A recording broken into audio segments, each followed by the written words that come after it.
دا په کونړ کې اقلیم ته د ځواب ویونکي معیشت او ځنګل ساتنې په نوم د هغه پروژې د همغږۍ ناسته ده چې را روانو 15 کلونو کې به د دې ولایت څه باندې 40,000 کسانو ته د کاري زمینې برابرولو ترڅنګ د ځنګلونو د ساتنې په برخه کې ځایي اوسیدونکو ته عامه پوهاوی ورکړي. د چاپیریال ساتنې ادارې په زیار او د ملګرو ملتونو د پرمختیایي پروګرام یا UNDP په مالي ملاتړ د یادې پروژې چارې د شیګل ولسوالۍ په یو شمېر سیمو کې پیل شوي دي.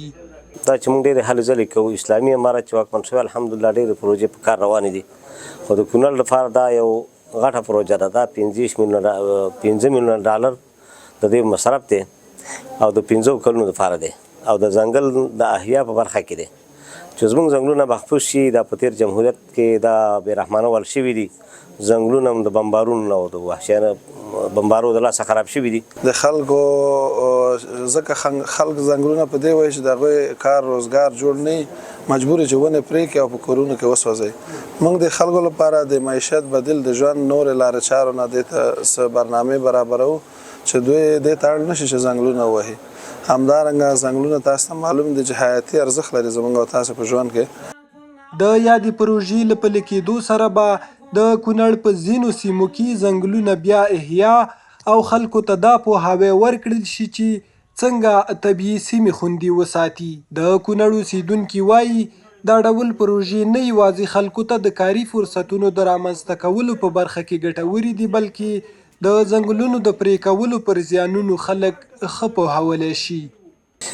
د دغه شانتي پروژو چې د اقلیم د بدلون د منفي تاثیراتو راکمولو دپاره یعنی استعمالیږي او د هغې کې ترې فایده اخیستل کېږي په دې برخه کې سرمایه ګزاري وشي نو زموږ طبیعي منابع به هم ورسره قوي شي خلکو ته به د کار زمینه هم برابره شي او موږ به یو سوکاله چاپیریال ولرو. یو خو دا د ځنګلاتو د بیا احیا دپاره او د هغې د قطع د مخنیوي دپاره یو بدیل هم کیدی شي چې څنګه موږ کولی شو دغه ځنګلات چې په طبیعي شکل باندې په کونړ کې موجود دي د هغې د قطع مخنیوی وکړو.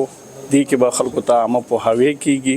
کونړ هغه ولایت ده چې له تېرو 40 کلونو را په دې خوا یې ځنګلونه په بېرحمانه ډول پرې شوي. واک ته د اسلامي امارت له رسېدو سره د دې ولایت د ځنګلونو او طبیعي سیمو ساتنې لپاره هڅې ګړندۍ شوي چې دا ډول پروژې ښه بېلګه ګڼل کېږي.